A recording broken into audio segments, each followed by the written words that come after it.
Bonjour à toutes et à tous, bienvenue en ce vendredi dans votre édition régionale. L'actualité reste marquée aujourd'hui par les grèves d'hier avec quelques informations concernant la circulation. C'est le retour au calme aujourd'hui, de manière peut-être temporaire. Dans les transports en commun urbains, en tout cas comme à Dunkerque ou à Lille, tout est revenu à la normale aujourd'hui, exception faite, vous le savez, pour la SNCF avec encore une fois des trains en moins aujourd'hui. Mais aussi du côté des professionnels de la route, ça reste perturbé puisque jusqu'à demain, les transporteurs routiers ont entamé des actions de blocage avec notamment ce matin du côté de l'A1 vers Paris, c'était bloqué. Toutes les informations d'ailleurs à ce sujet vous seront transmises sur notre page Facebook et également sur le bandeau défilant en bas de votre écran. Et puis dans l'actualité également, on revient sur la politique avec les élections municipales qui se font de plus en plus sentir. Les candidats présentent progressivement leurs projets, leurs programmes, comme à Lille hier avec Thierry Pauchet qui organisait une conférence de presse pour évoquer plusieurs points de son programme à venir pour les municipales 2020 à Lille, que ce soit au niveau social, démocratie participative, commerce. Il s'est déclaré, on le rappelle, candidat en septembre et cet élu de centre droit continue de rencontrer la population pour affiner son programme.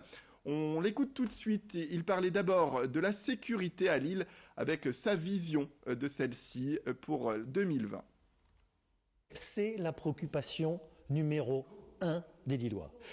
Quel que soit l'endroit où nous sommes allés dans la ville, c'est les retours que nous avons eus. Ça peut être des questions de sécurité grave, on parle beaucoup des trafics de drogue dans cette ville, dans certains quartiers, etc. C'est parfois des questions de tranquillité publique, toutes simples, toutes bêtes. Vous allez dans des quartiers dans lesquels les gens ne peuvent pas dormir la nuit. Nous, on souhaite agir dans tous ces domaines avec, pour leitmotiv, la tolérance zéro.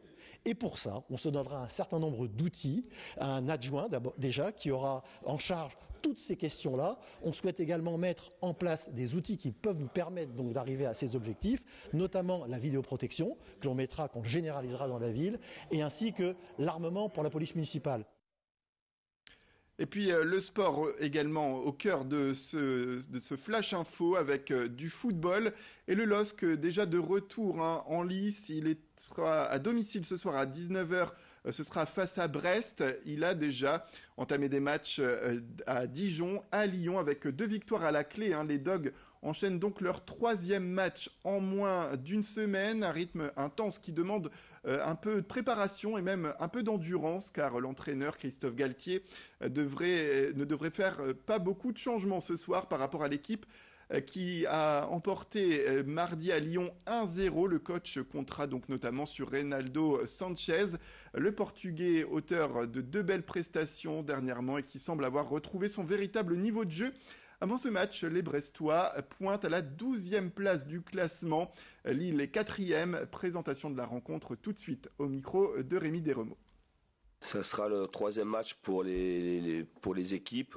C'est toujours les semaines à 3 matchs sont toujours des semaines un peu particulières. Le 3e match est toujours aussi particulier. Brest, c'est une équipe qui joue un vrai bon football avec un vrai bon entraîneur à qui je fais un clin d'œil. C'est une équipe qui est performante et évidemment que j'ai regardé ce qu'ils ont fait face à Strasbourg avec un système à Strasbourg un peu particulier. Pour les avoir vus jouer plusieurs fois, ils ont une capacité à pouvoir changer de système et d'animation. Nous, on restera clairement dans ce que nous faisons sur ces derniers matchs. Mais c'est une équipe joueuse et dangereuse. Et on le rappelle, ce soir, le match au stade Pierre-Mauroy, ce sera à 19h, Lille contre Brest. Autre titre, ce mercredi à 14h, le cinéma Kinépolis de l'Homme a inauguré au public sa toute nouvelle salle de projection Screen X avec la projection de Jumanji. Cette nouvelle expérience qui se veut unique dans le Nord et la 4e en France d'ailleurs propose de découvrir donc des films avec une vision panoramique à 270 degrés. L'objectif bien sûr est de plonger le spectateur au cœur du film, de prolonger l'expérience d'ailleurs et de renforcer la sensation d'immersion. Voilà pour cette information concernant le Kinépolis. Rémi Desremeaux est allé rencontrer les responsables du site pour faire un point sur cette nouvelle technologie qui arrivent notamment, entre autres, avec la 4DX qui est déjà en place ou d'autres phénomènes pour immerger le spectateur au cœur des films. Nos 3 concurrents ont couplé la salle ScreenX avec la salle 4DX. Nous, on a préféré effectivement proposer l'expérience ScreenX dans une salle totalement dédiée et laisser la salle 4DX effectivement sur un autre type d'expérience. Et la 3D est vraiment plébiscitée par nos spectateurs. Donc on a ainsi 2 offres immersives, une offre en 2D avec la ScreenX et une offre en 3D avec la 4DX. On ne se laisse pas de limites, c'est notre rôle aussi justement d'aller découvrir en France mais à l'étranger aussi puisqu'il y a énormément de développement notamment en Asie. Donc on se laisse la possibilité de tout créer, de tout recréer, de tout développer. Donc oui, demain de nouvelles aventures nous attendent aussi. Et pour terminer, en cette veille de week-end, place à l'agenda sortie dans la région avec Estelle Dargent de la radio Métropolis. Et ce week-end, les Geek Days reviennent à l'île Grand Palais. Vous avez jusque dimanche pour en profiter. Des tas de stands seront au rendez-vous avec des univers autour du jeu vidéo, du jeu de rôle, des séries, de la science-fiction, manga également. Bref, plein de choses pour tous les goûts.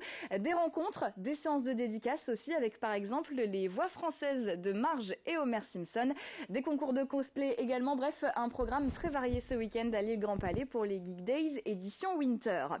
Lille devient officiellement ce week-end la capitale mondiale du design. Dans les semaines, dans les mois à venir, vous allez pouvoir voir de nouvelles expositions, des portes ouvertes aussi. Et ce week-end, les designers s'associent à la Nuit des Arts à Roubaix. La Nuit des Arts, c'est très simple, vous allez pousser les portes des commerces, des librairies, des restaurants, des cafés. Bref, toute la ville de Roubaix se transforme en galerie d'art ce week-end. Rendez-vous dans le bassin minier pour les fêtes de la Sainte-Barbe qui se poursuivent jusque dimanche. Des shows son et lumière. Il y aura également des balles, des spectacles de rue aussi, un programme très varié à retrouver du côté de Lens et de Liévin. Enfin, une sortie familiale à Coudekerque-Branche, une exposition de Lego et Playmobil, les deux, comme ça pas de jaloux. C'est 2 € l'entrée et c'est pour la bonne cause puisque les bénéfices iront aux orphelins d'Auteuil. On vous souhaite un excellent week-end. À la semaine prochaine. Voilà, vous avez toutes les idées pour sortir ce week-end. C'est la fin de cette édition. Merci à toutes et à tous de nous avoir suivis. Restez avec nous, la formation continue, vous le savez, avec un prochain flash au prochain quart d'heure.